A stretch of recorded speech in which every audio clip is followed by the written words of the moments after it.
and with me as always, Eric Good. Um, Eric, how you doing today? I'm doing great, Max. Good to hear, Eric. We've got a pretty packed show for you today, and we're going to start it off with a pretty big topic in the sports world right now, and that's with the Astros and Red Sox cheating scandal. Um, it's been a Cheaters. it's been a pretty wild last couple of weeks, and a lot of information's come out. Punishments have come out, and even players have come out and spoken or put their 2 cents in on the subject this far, and it's getting pretty interesting out there. What's your initial take on this, Eric?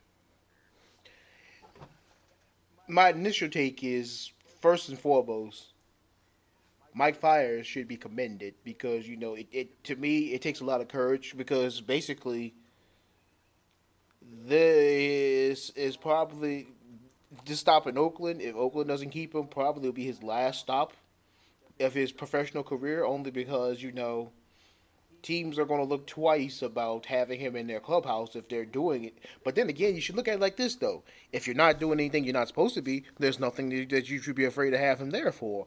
If you're doing something you're not supposed to, then I see what your fear could be of having him in the clubhouse. But back to the Astros and Red Sox topic. Um, I mean, baseball basically did what they had to do to curtail the cheating, because the issue there was reports of it happening in 2017 and beforehand, and they issued a warning before the postseason that, hey, knock it off, or there's going to be severe penalties.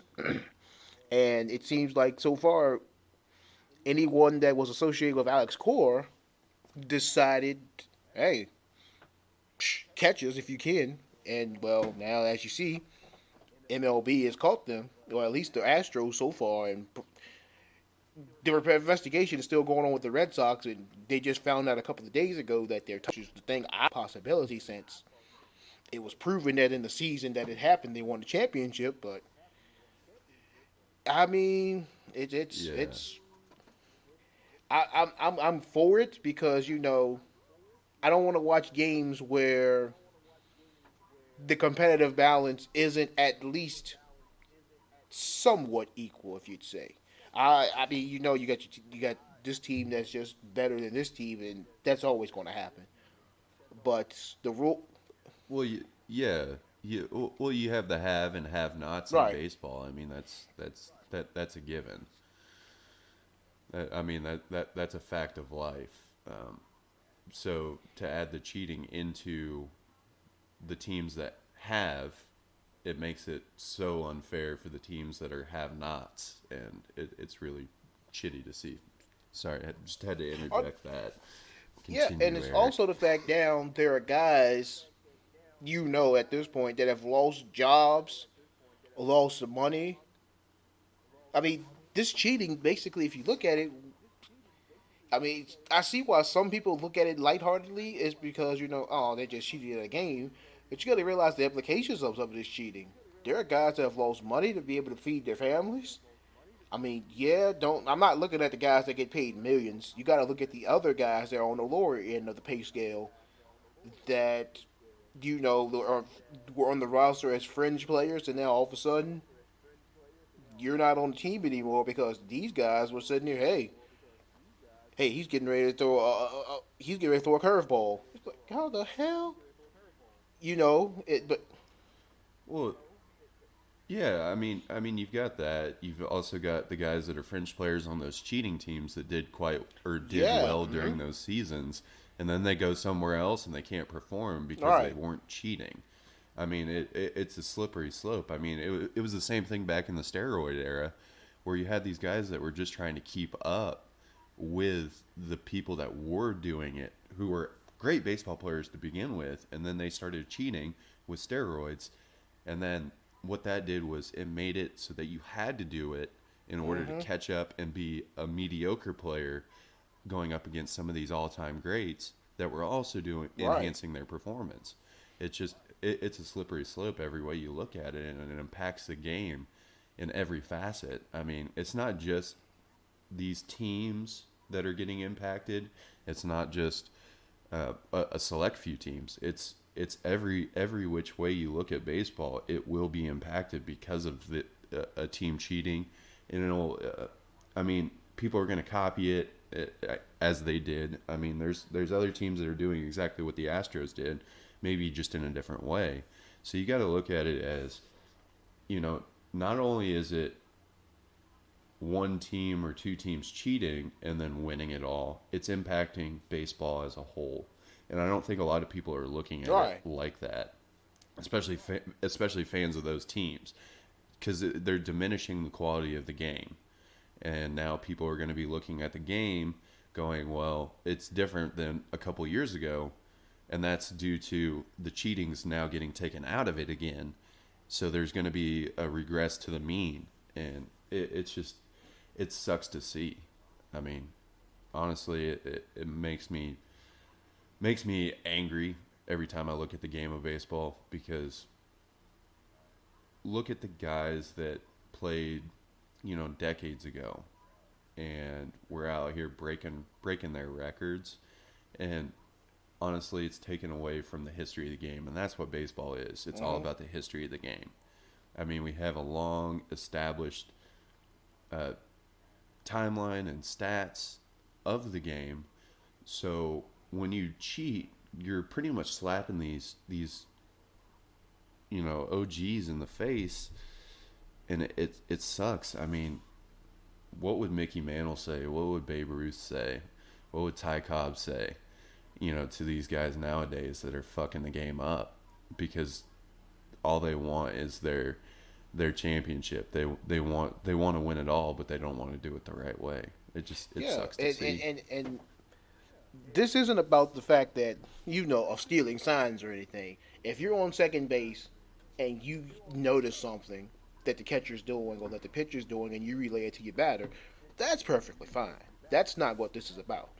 What this is That's yeah. in the field of play. I mean, that's a part of the game. But when you're going outside of the field of the play and sending shit back to the dugout, Yep. that's a whole new ball game. Exactly.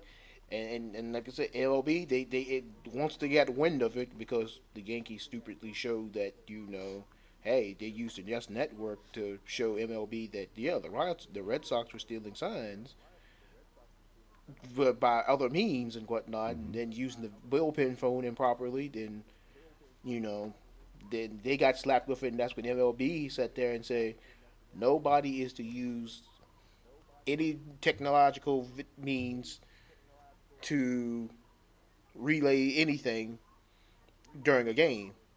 And so the Red Sox and the Astros continued, and that's why they're going to get slapped with these heavy fines. And like I said before, if there's any other teams that come out and get caught, including my team, if the Yankees sit there and stupidly get caught, slap them too.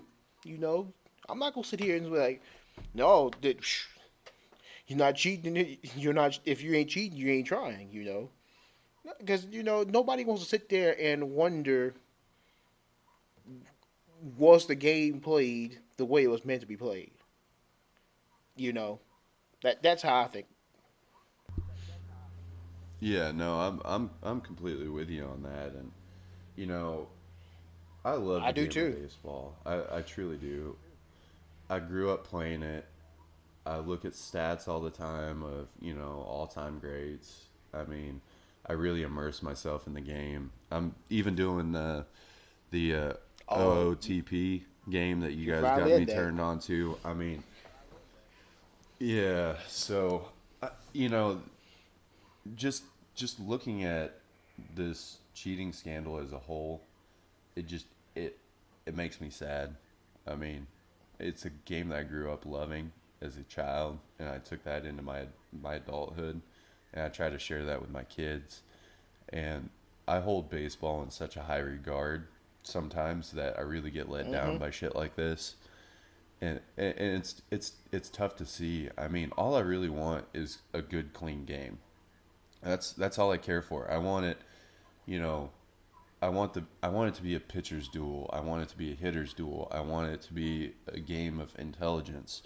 and outsmarting your opponent in the right way, not outsmarting them by using technology to send signals back to the dugout to relay it to the hitter to say, hey, guess what? A fastball's coming your way, down and away. That's bullshit. That takes away the hardest part of the game, and the game that will test you and put you on a different level if you can succeed without cheating. I mean, you know, baseball still is America's pastime, and these older guys are regarded in such a way that they're like demigods in a way. Like you can't touch how great they were, and if you can, you'll be heralded as a hero, and you'll be right up there with them. And if I was a player, I wouldn't want to taint that, because I would want to be my best to honestly achieve that goal, not dishonestly. So I'm surprised it didn't come out sooner from some of these players, because I know some of these guys feel the same way. I mean, these guys love the game. So for them not to come out, or for them not to, go, fuck you guys, we're not doing this. Let's do it the right way. Let's go win the right way, is also disheartening to see. So I don't know what else to say about it other than, fuck those guys. I mean, honestly, fuck them. I'm tired of seeing the shit taint the game that I love. I mean, we went through the steroid era, and we're still talking about it to this day, because now we're debating whether these guys deserve to be in the Hall of Fame. And honestly, they don't. They don't deserve it because they cheated. And what are we going to say in 15 years when these guys that are winning championships the wrong way and having astronomical numbers the wrong way? What are we going to say when they get on the Hall of Fame ballot? Honestly, what are we going to say about them? It's going to be the same thing that we're dealing with right now with a Clemens or a Bonds. And I don't want to have those talks. Why should we have those talks? I mean, it's stupid. I mean, you can sense the frustration from some of the players that are doing it the right way. I mean, look, you saw the comments from Whit Merrifield the other day, right? Where he pretty much came out and said, honestly, I should have been the first team All-Star at second base for the AL in 2018. And while you're at it, give me my Silver Slugger. Yeah. That's a direct shot at Jose Altuve. I mean, and we sit there and we're like, oh, Jose Altuve is so great. It's good to see him succeed and do all this stuff. But then you've got a guy like Witt doing it the right way, and then we come to find out Altuve was doing it the wrong way. I mean, that makes you mad, and all you want to see is, them make that situation right by giving the accolades to the people that did it the right way. And Witt deserves it. Honestly, two-hit Witt is the best second baseman. I won't consider Jose Altuve anymore until he can prove that he can do it without cheating. I agree. I echo the sentiment that you had about it. It's frustrating because now it's like, when, and then the argument that you see from certain fans is like, okay, well, explain why they did better on the road. That doesn't mean that they weren't cheating on the road. It just means, it seems like it could mean that they had a better system. They had a better system on the road. Yeah, or a different system, or whatever. I mean, there's many ways to go about this. It's not just, hey, we have a TV set up in the hallway behind the dugout, and we've got an outfield camera catching signs, and we're relaying it with trash cans. There's plenty of ways to do this, and I'm sure they found out another way to do it on the road. I mean, if a team's cheating, they're going to find a way to cheat everywhere, not just in one spot.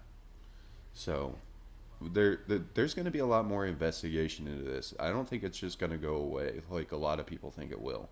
There's going to be a lot of teams affected here. There's going to be a lot of things impacted, and we're going to look back on this in 15 or 20 years and go, what the fuck? I mean, it's going to affect a lot. But the only other thing that I thought could have happened, MLB took off the table. Excuse me. I read that they took off the table because when they reported that Boston was their next target, and it was for the 2018 season. I was like, oh man, they're going for the world. They're going for their trophy.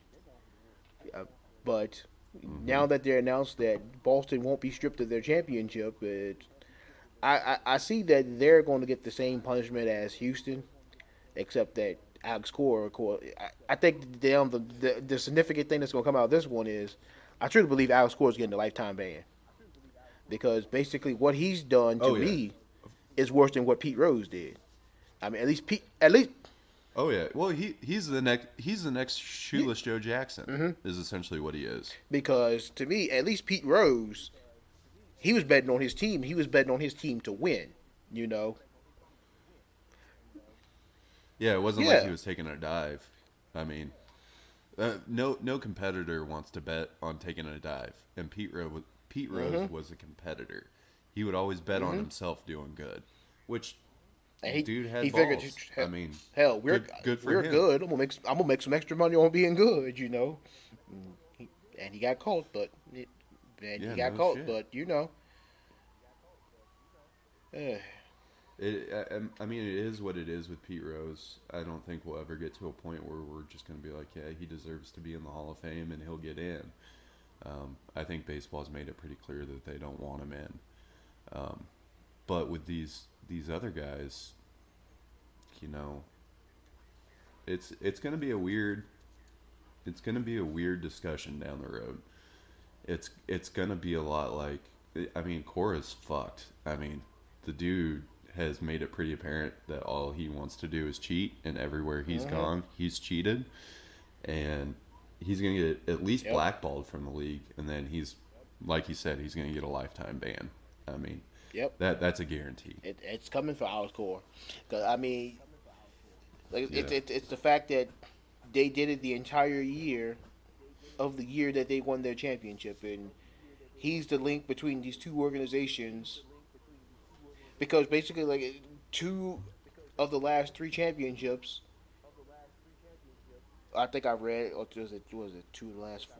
Anyhow, he's affected what's happened in those series, and I mean, basically, he's affected the history of baseball,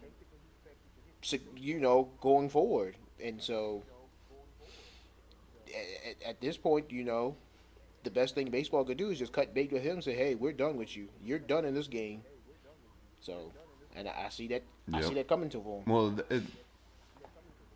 well, yeah, they need to do that with him, and honestly, Hinch and the GM will probably be blackballed from the league as well, just because they allowed it to I don't. happen. I don't think And Hinch will then be because I think Hinch actually has plausible deniability, and I don't think they're going to blackball him.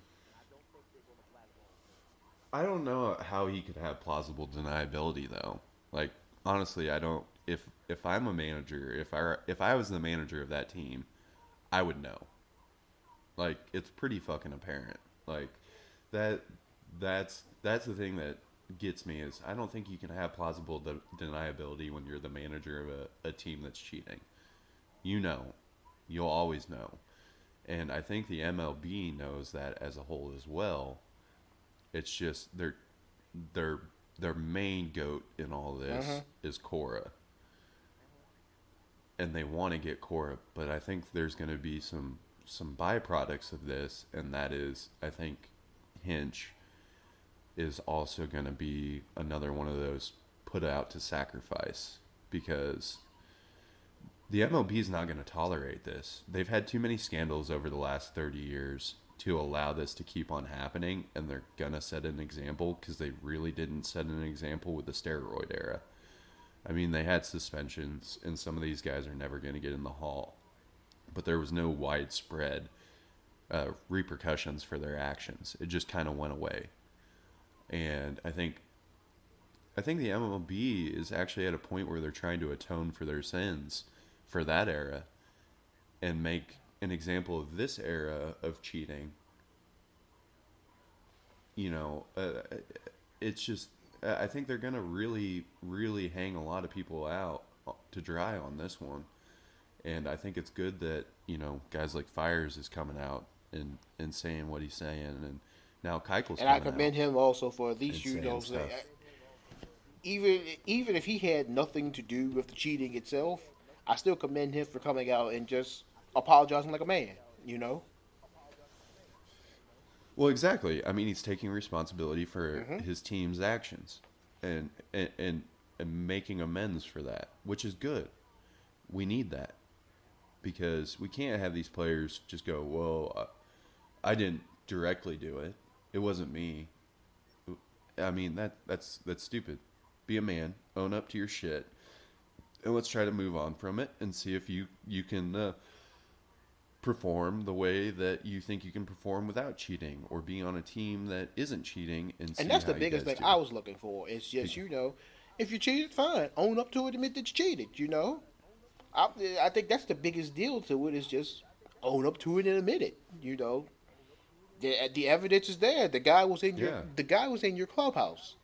You know, I mean, and now it's yeah, proven that yeah he exactly. did it, and because it's proven that the guy that orchestrated it went to Boston and did something similar there. Nick, going back and think of it now, I wonder how those Astros Red Sox series were actually played behind the scenes with the trash can banging and the whistling and then whatever Boston was doing to relay their signs. Damn, we Yeah. didn't know we were missing Oh, appointment television. Hey, oh, yeah, he's man. cheating. I They're mean, cheating over there. Well, they're cheating over there too. shit, man. During those series, all their buttholes must have been puckered tight. Go. But then, yeah, you play a street series against when the Astros and Red Sox get together. You play a street series just because both sides know that the other side's cheating. Yeah. I can only imagine the signs that were getting thrown up from the catcher, man. They must have been doing some weird shit to counteract the Oh cheating. god. Oh man, I'm so done with this topic. It makes me so angry, and I could talk about it forever.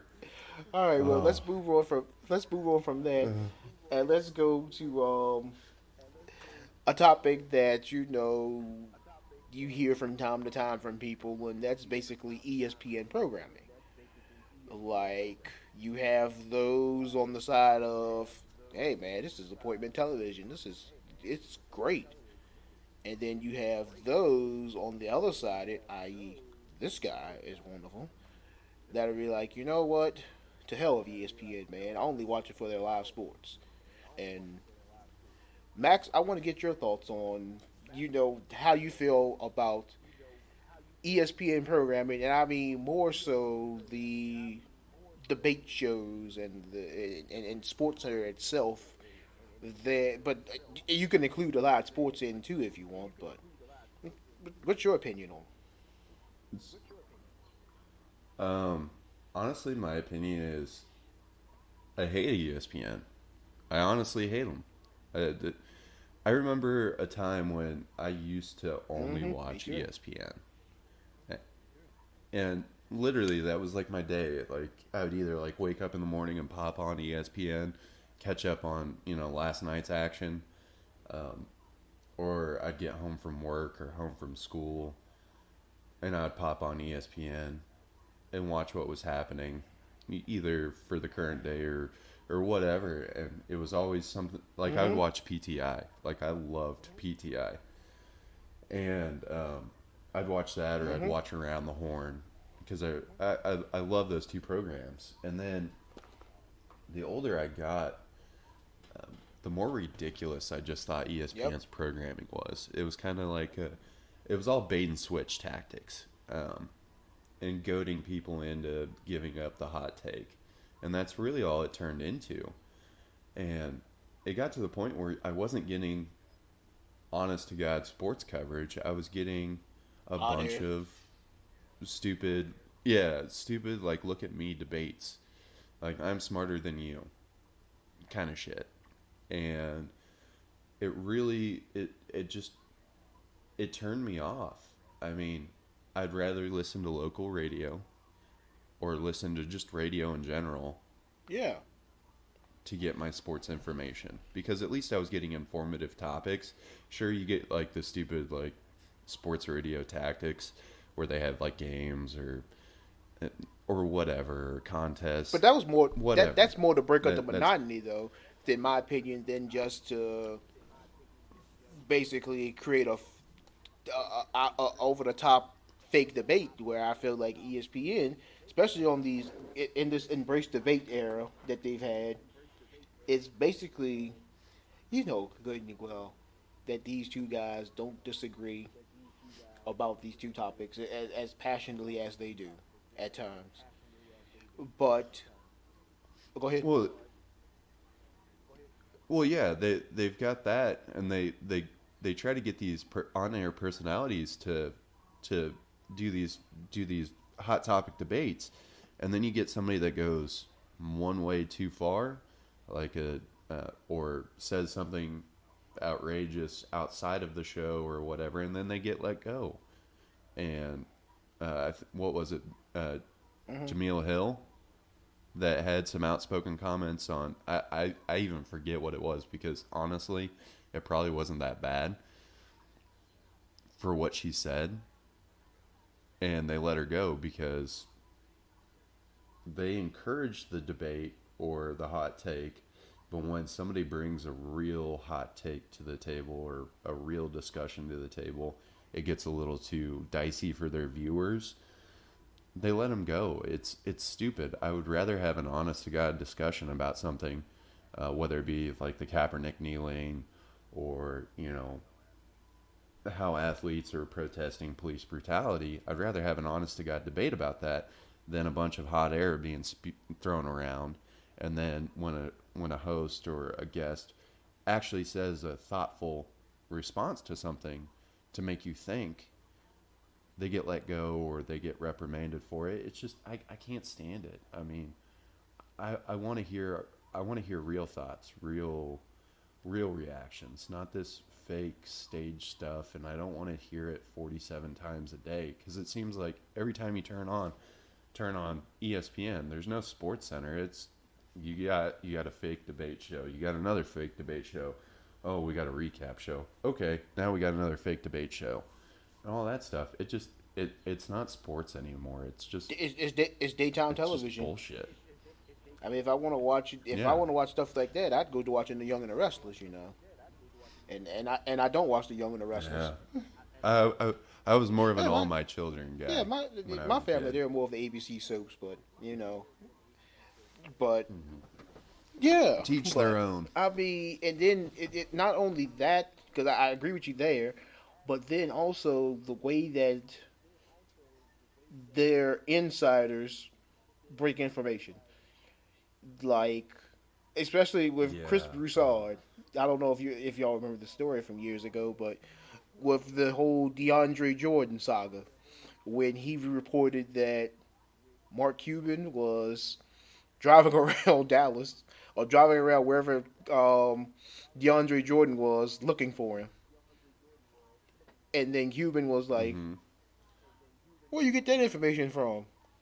And it went back and forth, and it turned out to be a complete crap storm, and then and it was proven that Broussard's facts, his sources, or his facts, or whatever you call that, were just completely off. But it's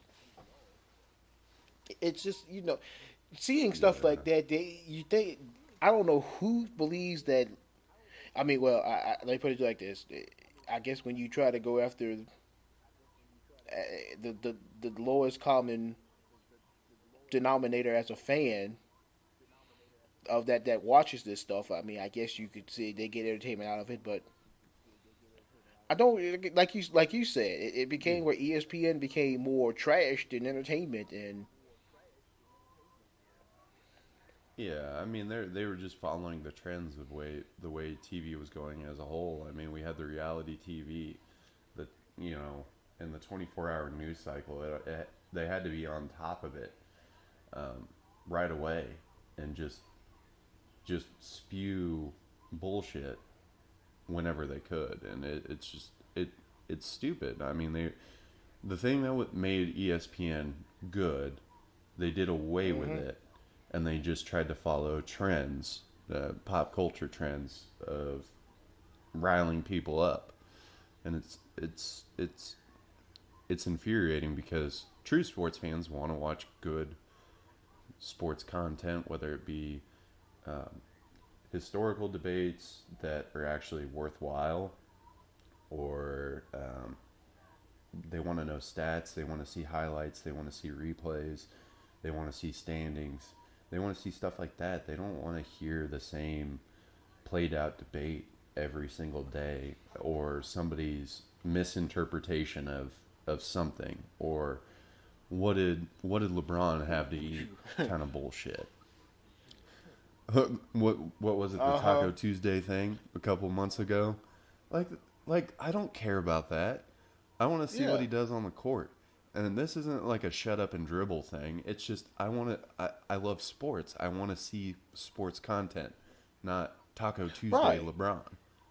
If I want Don't to watch, care. if I want to watch that, I watch I TMZ. would be, yeah, exactly. I mean, it would be interesting to see, like, there's things that ESPN does well, Oh, like I the love the 30 30 for for 30s. 30s. Those are phenomenal. I want it. It's human interest stuff that they do through sports, which is interesting because we do get to a point where we sit and look at these athletes as something other than human. We regard them in different ways than we would do an everyday regular person.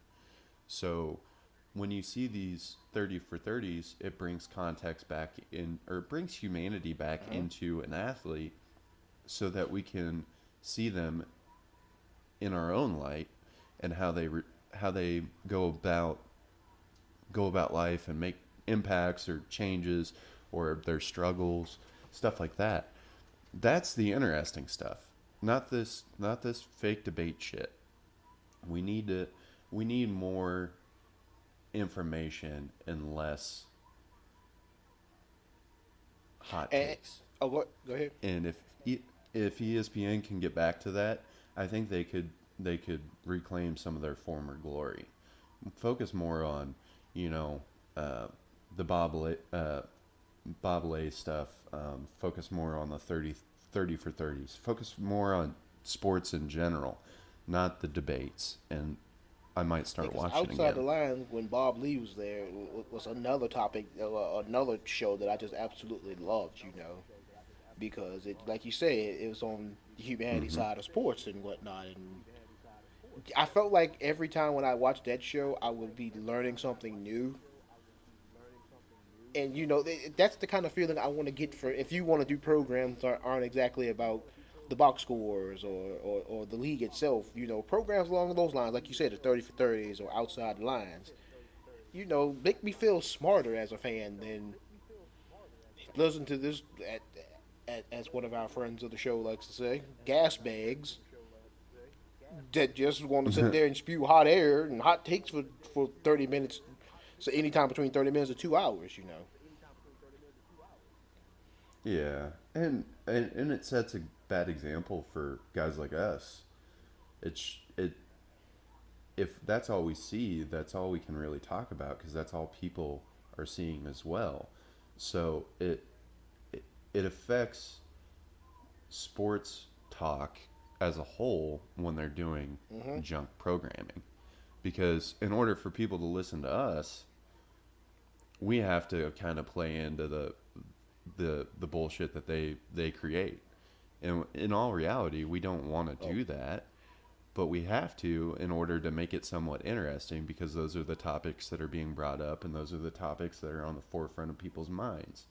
So in turn, it's you have to play into it, which makes it even worse. You have to lean into it a little bit in order to get your sports content out there. And honestly, you and I don't want to do that. Sure, we want to make some hot takes every now and again because most of the time we're just fucking around, and we like to get a rise out of but each other. our hot takes on this show though But are actually honest takes too. We don't play into that. yeah, We don't play into that. they are. We don't fake a side one way or the other just to make a good argument or whatnot. If you ever hear on this show, two of us that really get into a topic, that's because that's what we truly believe, and that's why, to me, I'd rather sit here and do a 3 hour program with just you and I agreeing on everything than to fake any topic just for a rise. Because at the end of the day, it's like, all right, now you go back and you listen to another episode. Wait a second, you said you felt this way about it and whatnot, and that. Well, yeah, exactly. I mean, to bring home that point, the other day we were discussing a topic for another one of our shows that we're going to do, and that's the DH versus no DH in baseball. And you were like, Max, you're going to argue for the DH, and I was like, no, I'm not going to do that. He was like, oh, Yep, I I thought you did. liked the DH. I was like, no, I want the pitcher to hit. And you're like, okay, well, I guess you're arguing against the DH then. And I was like, damn right I am, because I'm not gonna fucking stand for this. I'm not gonna argue for a side that Right. I don't believe in. I'd rather argue for a side that I do believe in, or a thought that I believe in, than fake it. I don't want to fake it.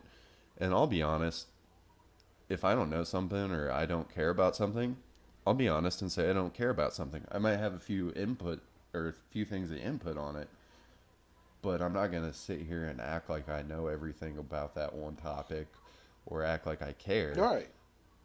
I'll flat out say it. I don't give a fuck about college football. And I've said Mm-hmm. that before on this show. And it's because I honestly don't. And mainly it's because I'm a fan of a team that doesn't have a football team, technically. My college football running joke on this show, but I won't crack it today. Yeah, thank you, Eric. After what Kansas did this last week, I don't know if I Oh, can make any more my. Kansas jokes lately. He took the stool, but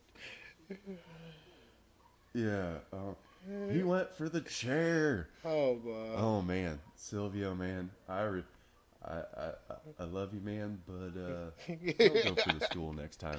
You're like 6'11" and like 275 pounds. You don't Oh, need a my. stool. But back to that DH versus no DH topic. I guess when we have her on, just wait till y'all hear what she has to say, because ooh-wee.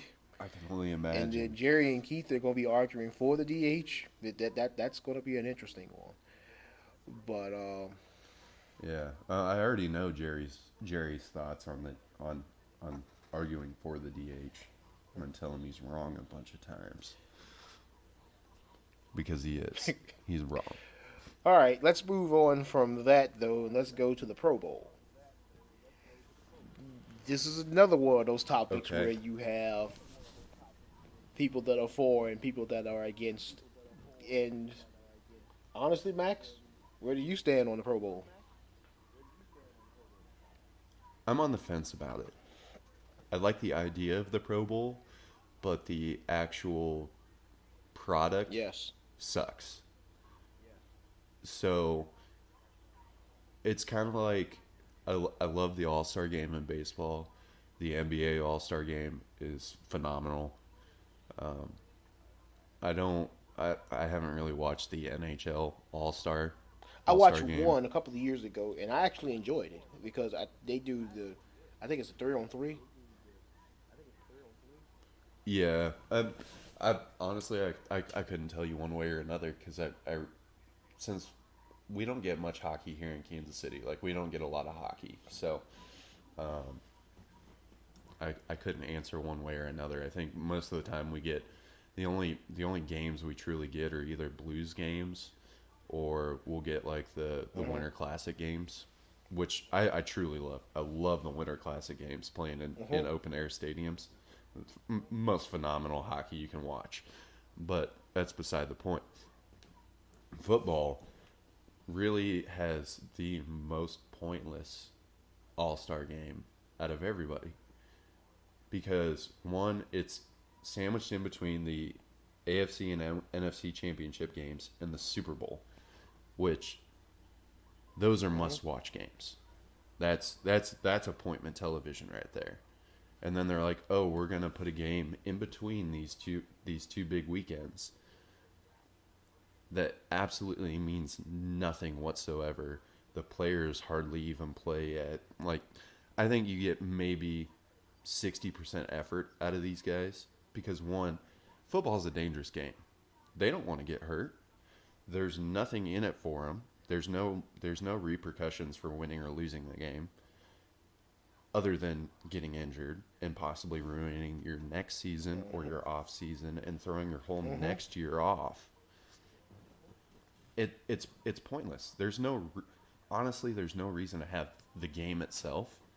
The most enjoyable part is the different things that go on prior to the game itself. The skills competitions.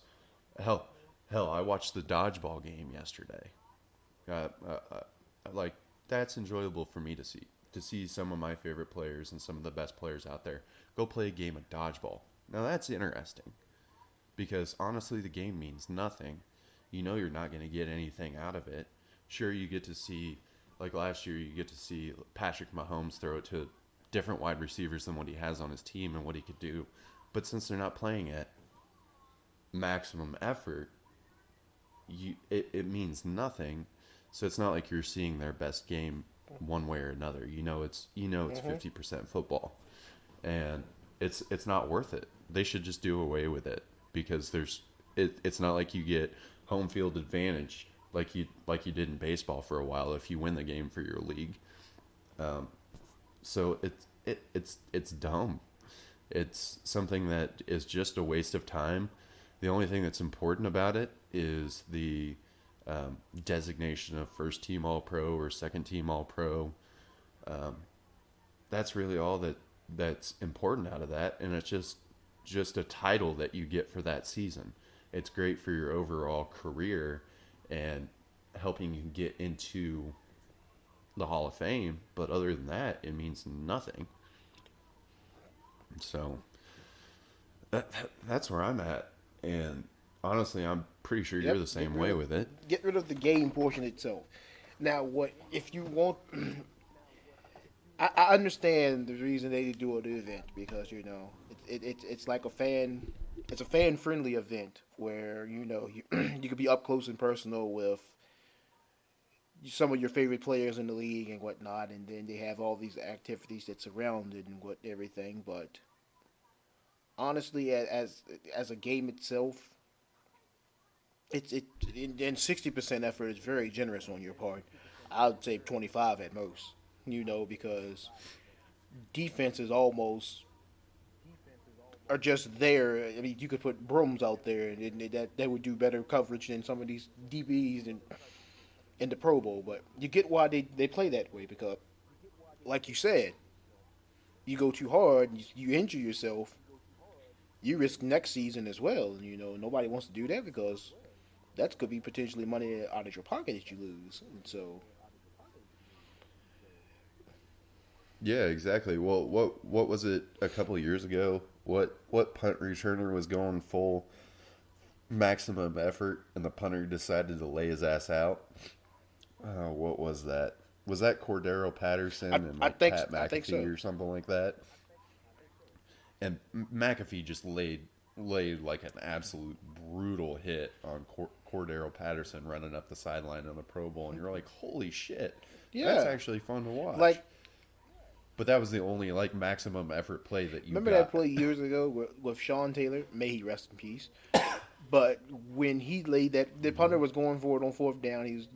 And Sean Taylor absolutely just leveled him. And it's like back when players gave the effort, it made the game at least worth watching it. It to me it was fun. It was a nice idea to have, but now and I don't fault these guys these days. You have to make business decisions with your body because now that you know the dangers around football and everything, I don't blame them. So don't think I'm here trying to blame them. It's like, no, you need to give better effort in the game. No, I get why they don't give full effort. I agree with them for not giving full effort. These guys have families to feed, and they have this ability to get millions of dollars to be able to provide for their families and whatnot. And don't sit there and go all out in a game that means nothing on my account, you know. But the NFL itself should just Yeah. eliminate the game, or or find some kind of other way to put on a game, but say without the guys that just don't want to play it. Hell, Yeah. invite guys that actually want to be at the game and just put on a game that way. Does it have to be the best players per se?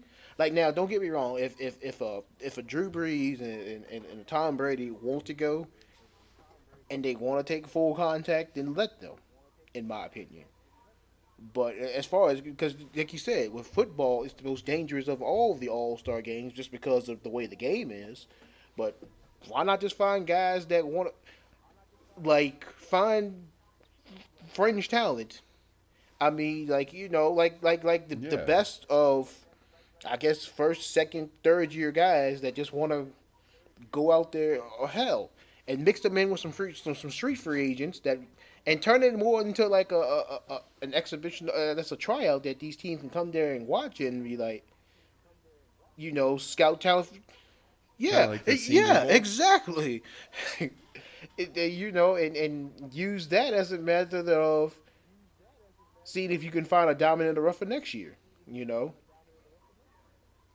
Well, yeah, and then you can so to make it worthy of like an All-Star game or Pro Bowl status, you get the guys that like deserve to be in there, and they do like skills activities with the guys that are going to play in the game to show their effort and try to get some film on them and get on a team and show that they can play the game. How about they get to do skills competitions with the biggest stars in the NFL? That would be the best way to do it. Honestly, that's the best idea I've heard in a long time Yeah, about the Pro Bowl. because in that way also, and take and give these guys actual reason to want to play, which and you give them a reason that they want to play by, let's say, you give them, all right, because these guys don't make the most money in the league anyway, especially these back end guys that got drafted day three. But if these day three guys Oh yeah, that actually turn out to be diamonds in the rough that actually are really good, hell, throw some extra, be like the winning team gets this amount, the losing team gets this amount, but make the amount so that both teams are going to say, hey, man, that winner's check is really good for the rest of the year, you know, something like that. Give them something to want to yeah, play for. yeah, and then we'll get a good product on the field, and it'll be Yeah. must-watch television. Like, how about the MVP gets a contract to one of the bottom feeder teams? Like this year, like let's say the MVP of the Pro Bowl in your situation then gets a contract to go on the Bengals, Why, something why, like that, why do you if want they to? need him. And Why do you want to torch that if poor the guy? Bengals don't,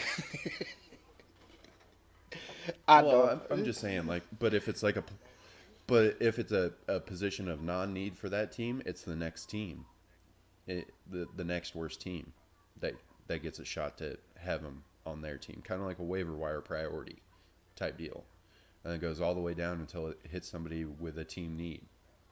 I mean, that would be an interesting way to do it, where they get a guaranteed contract for like 2 years or something like that, and a shot to become a starter on a team. I mean, that would make it interesting. That would actually bring some like pretty interesting storylines into the NFL too.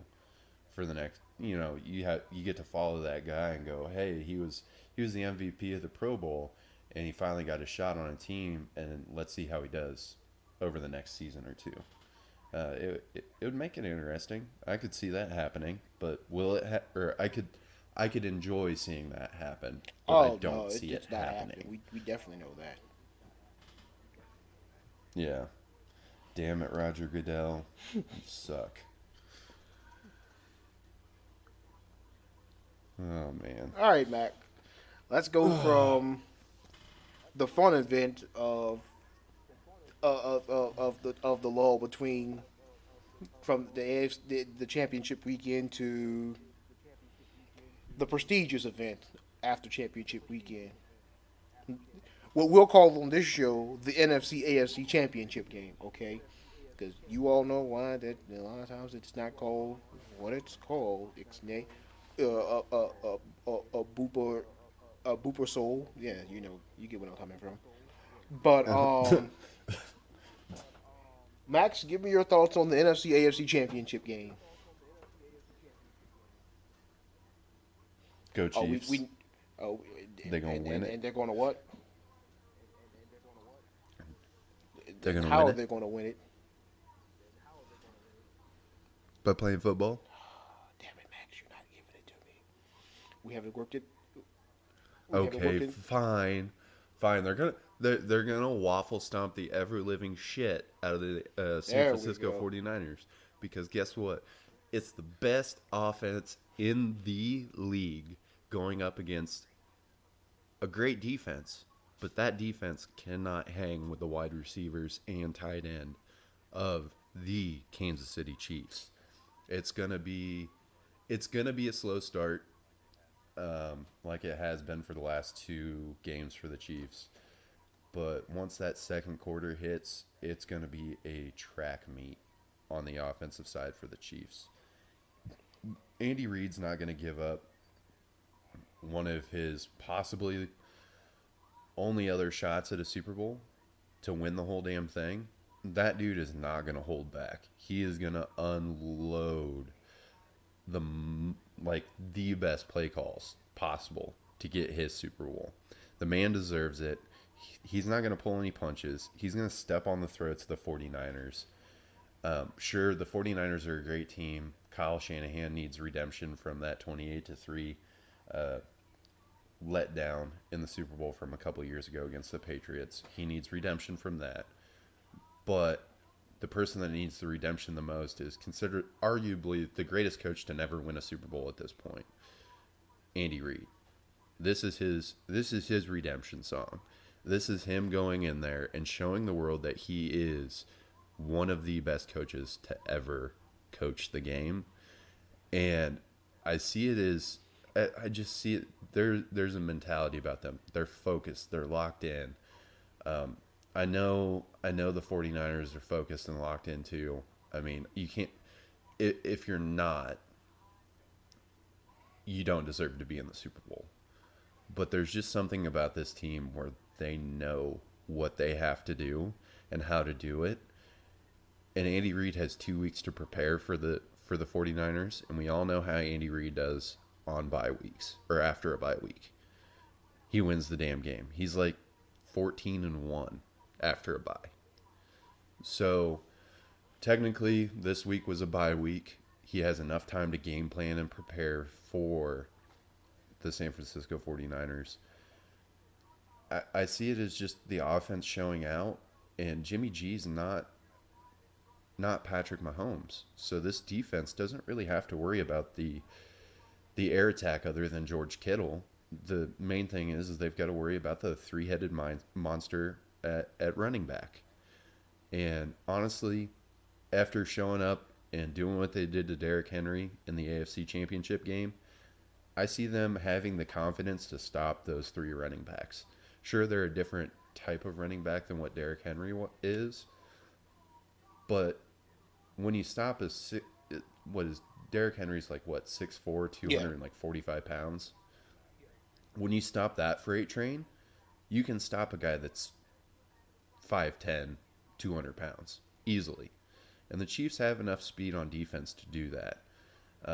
Sure, they've got decent wide receivers with Samuel, Sanders, guys like that, and then the second best tight end in the league, George Kittle.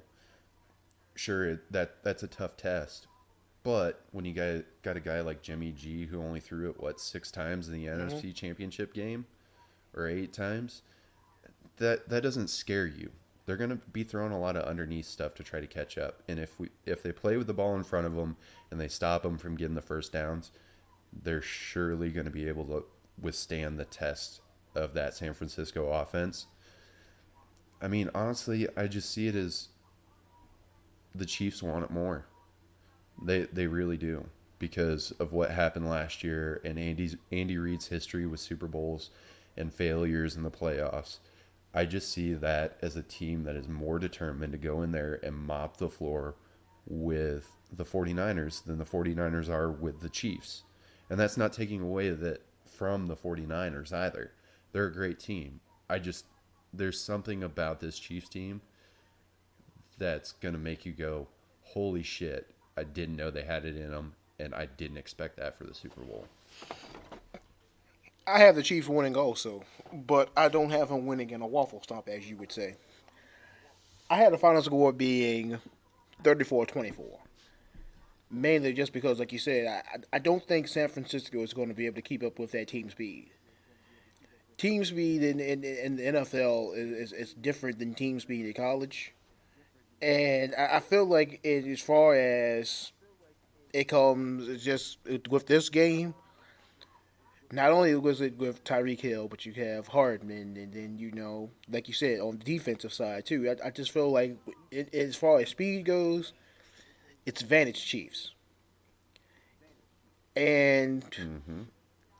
if Derrick Henry would have went wild in the AFC Championship game, and the Chiefs still won, I'd probably be up here right now saying San Francisco's going to win.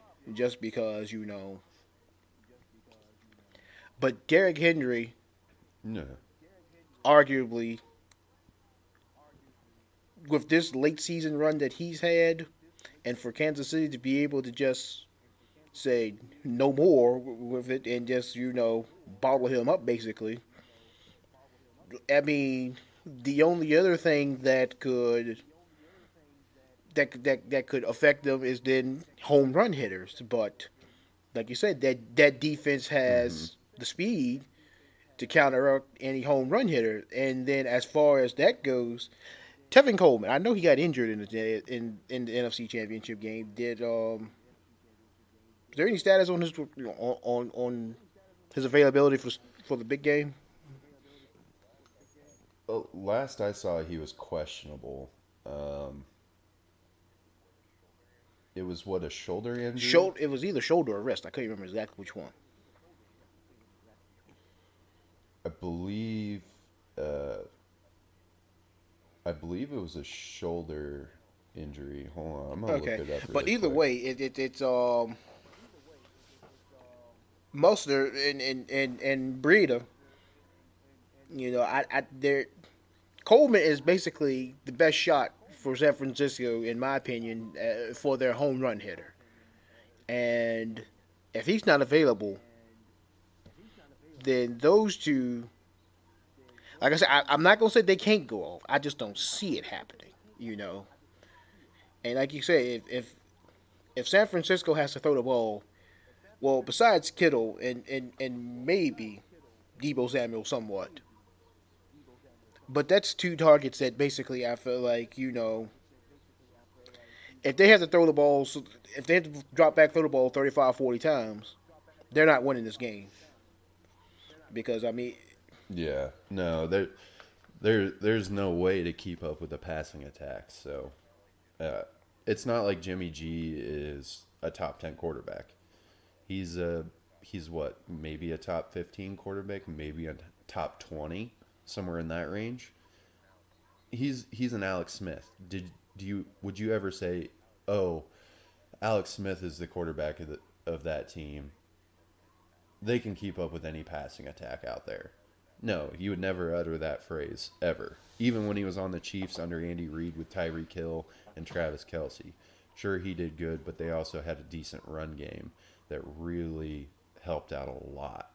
And Alex Smith was great at the 5 to 10 yard passes, but it wasn't like he was like, oh, we're gonna throw a home run ball every single time or have the ability to. With Patrick Mahomes under center, he could throw an 80-yard bomb at any given time in the game. It's just a matter of when. So you don't say that about Jimmy G. So if the Chiefs get up at all by touchdown, it takes the 49ers away from their game plan. So You just help. yeah, Oh, go ahead. but to answer your but but to answer your question about the Tevin Coleman thing, he did not participate Thursday or Friday, and he is listed as questionable with a shoulder If he's injury. questionable, then more than likely he'll go. If basically he has to be downgraded to doubtful or hell, even out for me to believe he's not going to play. But Yeah, we'll see like what the next Friday's injury report states. If he's a limited participant or did not participate in practice on Friday or on next Friday, that should be a good indication as to whether or not he's going to be going for the game. I know that just looking at the injury report, it's a lot of BS on both sides. oh yeah, Like like Chris Jones is a limited participant play. in practice, and he's listed as questionable. He's gonna play. Jordan Lucas is sick, He'll and he's play. listed as questionable. Yeah, he'll play. I mean, everybody else is a full participant. I mean, yeah, I don't see anyone else on either side not playing. The only one would be Tevin Coleman, and that's if his shoulder has healed up enough by next Friday If to he ain't make got a that dead decision. arm, he's playing. Yeah, which that'll be interesting. Also, really quick, did you hear the stuff from Mike I was getting ready to Florio ask you about the other that. day? Ugh, that makes me sick to my stomach. Somebody should go fucking take him out. Just go do a late hit while he's walking down the street or something like that. See how he likes it. If he's not expecting a hit, somebody go take out his legs and see how he feels after he gets hit. That's inexcusable for any sports personality figure, anybody, really anybody to wish an injury or a late hit on a player, especially somebody like Patrick Mahomes who's essentially taking over as the face of the NFL at this point, and he's on the rise, and Tom Brady's kind of on the decline, and Aaron Rodgers is Aaron Rodgers, and Patrick Mahomes is the face of the NFL at this point in time. He's the hottest commodity in all of football. His jersey sales are just surpassed Tom Brady. I mean, that's phenomenal. Tom Brady's been the best-selling jersey for the last 10 years, 10 15 years. Now it's Patrick Mahomes, and now you're wishing he gets hurt in a game that decides everything. That's Have you Trump seen? shit right Have you seen the there. backtracking he's been doing online since too? No, I won't listen to him. I seriously hope somebody fucking takes him out to show him how it feels for what he said. I mean, he Oh, honestly earned it. He earned getting Terry Tated oh, unknowingly. the back That's the backtracking what he he's deserves. doing is just woo-wee. If there was a backtracking Hall of Fame, he'd be our first ballot Hall of Famer out of this. Yeah. Well, honestly, at this point, can't trust a word that comes out of his mouth because we honestly know his mind's messed up enough to wish that on anyone. Well, I've never been a big Florio fucking- fan to begin with, but like you said, it all this did was just prove to me that he is who I think he is. Yeah. Yeah, exactly. I mean, sure, I want my Chiefs to win, but it's not like I would sit there and go, in order for us to win, we need to take out Bosa's knees and take out D Ford's knees so that Right. they can't rush the passer. It's not. Why would I do that? No, give me your best. I want to Yeah. see a good fucking game. I don't want to see it tainted by, oh, we injured your best player and we won because your best player wasn't on the field. So we essentially just took you out of the game. That's chump shit. Who would ever want to see that in a Super Bowl? Not me. Like, honestly.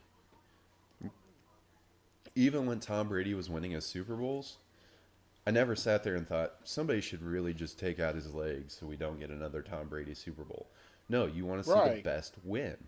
You want to see a good game. Basically, honestly, they should have just canceled the Super Bowl last year for how atrocious Mhm. that was. But other than that, you want to see a good game. Remember how in our Sims, when you won your first championship, remember how you won it because the Yeah. starting quarterback of the guy that had the Dallas Cowboys was injured, and you had basically won it in Yep. the first quarter. I mean, that in a sim is entertaining, but that in real life, nobody wants to see that. Yeah. Exactly. Like it's fun when it's make believe, but when it's in real life, you're like, no, this is the worst possible outcome ever. Like that would make the interest for the game Yeah. dwindle. Like it would take the game as a whole would take a hit from that because who would keep on watching the game after Patrick Mahomes got hurt or the best player on the field got hurt in the most Right. critical game of the year? Nobody wants to watch that. That's why like the whole Kurt Schilling thing in the World Series with the bloody sock was so amazing to watch. He was hurt, and you watch him go pitch a game in the World Series and go out there and win a game while he's bleeding through a sock. I mean, people debate whether or not that's actually blood or Let's whatever. That's catch up. beside the No, point. I'm just- But yeah, yeah. But honestly, that was one of the most memorable moments in sports history. Is a guy like Kurt Schilling going out there with a bum ankle, bleeding through his sock, going out there and pitching a game in the World Series. Yes, he was hurt. He wasn't hurt because of malicious right. intent from another player being called out by a radio personality saying you should take out their best player. But still, you watch a guy go out there and battle. That shit is Right. stuff that you want to watch. Not not not a quarterback getting taken out or the best player getting taken out and then watching a replacement come in that had no place at all being on the field come in and play against a team that's fully healthy. It's bullshit. I don't know, that stuff really just irritates the ever living crap out of me, and you know it, it's sad to see because the guy's supposed to be a professional and he gets paid to talk sports, and that's what he's saying. It's you would never catch me saying that on this. And I don't Right. get paid.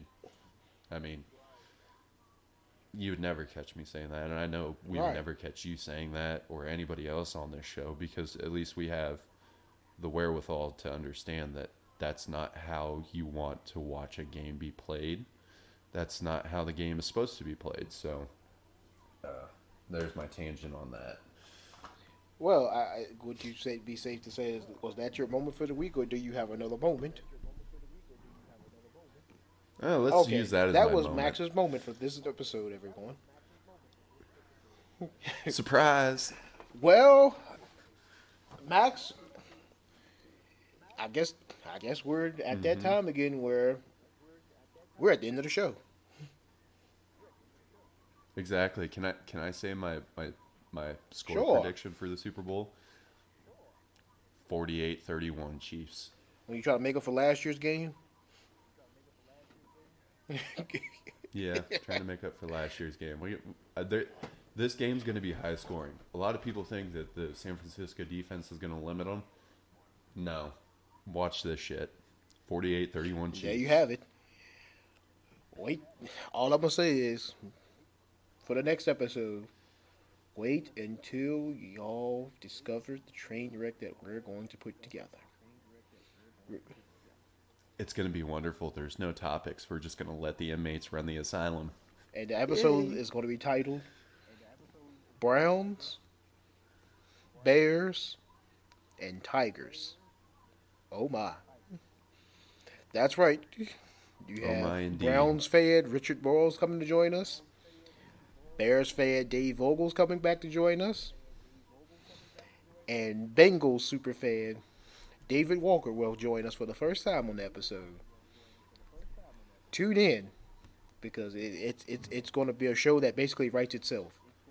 No, seriously, we mean it's going to be a show that writes itself. We had, like Max said, we have no topics and we're just going to be here for the ride. But Mm-hmm. uh, You ready for the train wreck next episode, Max? All right. Si, senor. Well, that's going to be our episode this time. Hopefully, Keith and Jerry will be with us also. For Max Briggs, I'm Eric Good. Until next time.